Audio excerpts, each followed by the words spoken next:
Chapter 14 Thirst.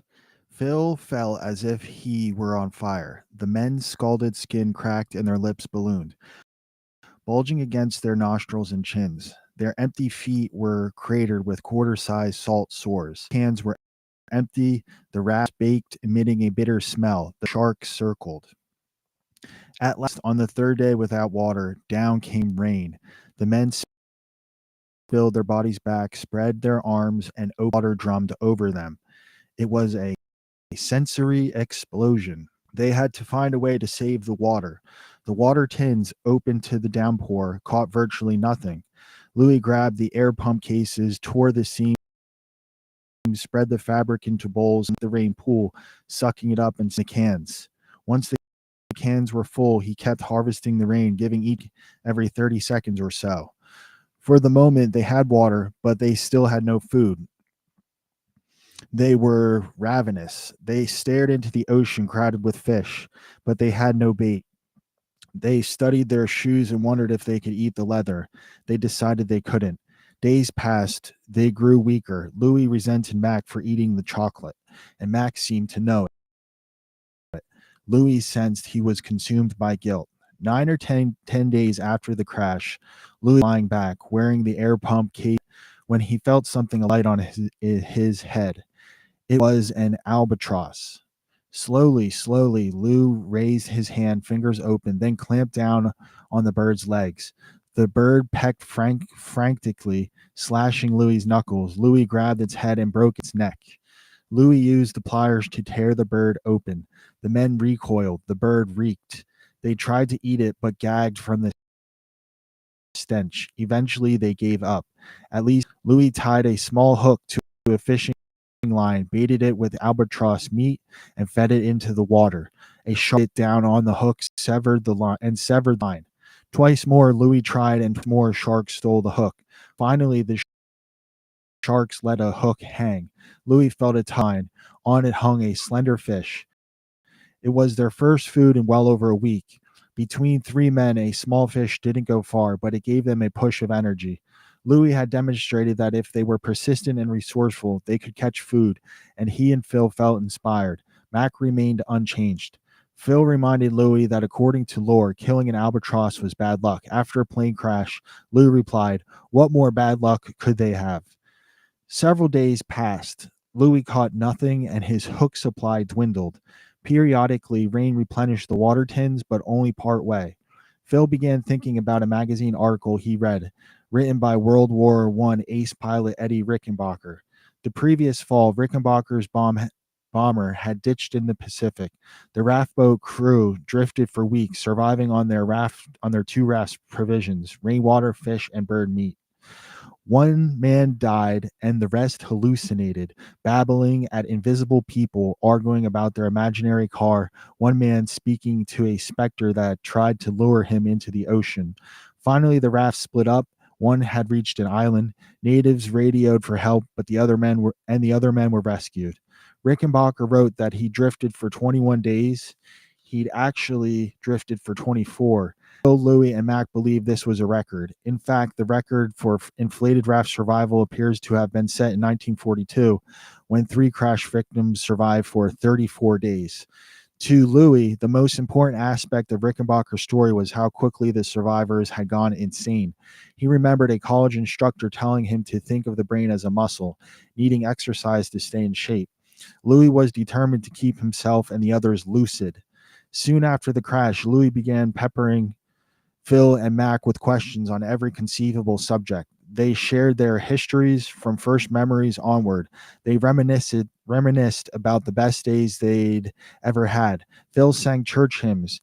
Louis taught the other two the lyrics to White Christmas. They sang it over the ocean, a Christmas carol in June, heard only by circling sharks. Every conversation meandered back to food. Louis boasted about his mother's cooking, so Phil asked him how she made a meal. Louis began describing the preparation of a dish, and all three men found it satisfying, so Louis began a daily ritual detailing breakfasts, lunches, and dinners. That's nice. That's what he did during their survival story. That's pretty cool. So he would lay out like a detailed ritual detailing breakfasts, lunches, and dinners that they would normally have, as Louis would normally have as his mother's cooking. Louis's mother, Louise, he was remembering those times, and that was like a little place of entertainment for these survivors. These these guys lost at the ocean right now on their raft. So Louis, Mac, Phil, I think that's just three of them.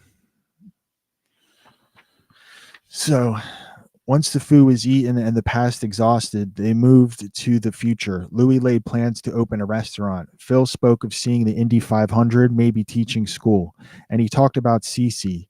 In his mind, she never left him. For Louis and Phil, the conversations kept their minds sharp, pulled them out of their suffering, and set the future before them as something to live for. But Mac usually sat in silence. Though the others encouraged him, he couldn't see a future.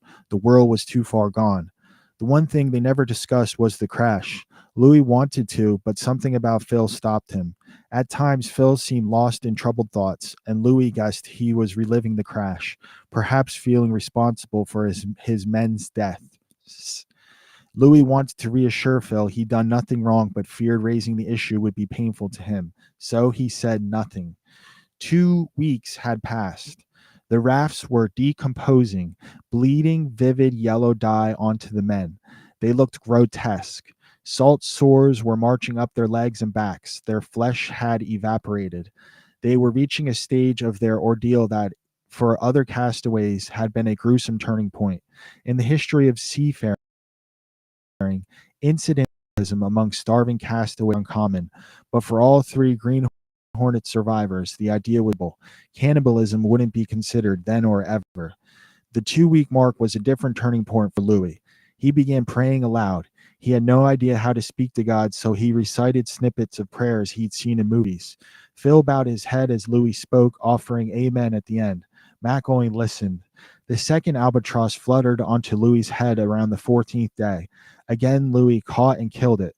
When Louis reopened it, they were relieved to find it didn't smell bad. They ate all of it. Because Mac was fading fastest, they gave him all the blood. Time spun out endlessly, baiting hooks with albatross meat and tiny fish from the bird's stomach. Louis caught a few fish, once parlaying a little one, thrown it into the raft by a whitecap, into bait that yielded a bigger fish. Rains came intermittently, leaving the men sucking up every drop. Louis and Phil took turns leading prayers. Mac remained in his own world. Then the remains stopped and the water tins dried up. They reached day 21. They caught a fish and celebrated passing what they thought was Rickenbacker's mark. Louis was out of bait. Other than sharks, the only sea creatures that ventured within arm's reach were the small pilot fish that always swam alongside the sharks. But when Louis tried to grab them, they squirted away. With no more smallhooks, Louis tried albatross bones, but the fish spat them out. He had one idea. He used fishing lure to tie large hooks to his pinky, middle finger, and thumb, orienting them like claws. He held his hand over the water and waited. A shark, attended by a pilot fish, swam by. Once its head had passed, Louis sank his hand into the water. When the pilot fish moved under his hand, he snapped his finger shut around it and yanked it from the water, jubilant. Sometime that week, a tern landed on the raft, and Phil clapped down on it. It was tiny and offered little meat, but not long after, another tern arrived. This time Mac caught it. Using his teeth to rip the feathers out, Louis soon felt a tickle on his chin. The tern was teeming with lice. Louis rubbed his face, but the lice burrowed into his beard and hair. Frantic, he pitched his upper body into the water. Realizing Louis was going to get his head ripped off, Phil and Mac grabbed the oars and bumped the sharks away while Louis splashed. Finally, the tickle was gone. As the days passed, the men caught a few more birds. One kept dipping low over the raft, then soaring off again. Mac suddenly shot his hand up and snagged the bird by the leg, then handed it to Louis, who was amazed. The men ate every morsel. Max suddenly shot his hand up. That's how they caught this one bird. Because you can imagine, like, over time, after 2 weeks, the raft all these animals begin to look at this as like, oh, it's going to be food, and these birds start swooping over and things. And this guy Mac, who was silent the whole time, he hadn't really outbreaks in the early stages of frantic. He would be frantic and say, "Oh, guy, Mac." But then after a few times of Louis slapping him, Mac just had been really silent for a long time. But then all of a sudden here, Mac suddenly shot his hand up and snagged the bird by the leg, then handed it to Louis, who was amazed. The men ate every morsel. Okay, so then for days, Louis lay over the fish hooks on his fingers, trying in vain to catch another fish. Day after day passed with no rain, and the thirst was agonizing. Twice they rowed towards squalls, but each time the rain died out as they reached it.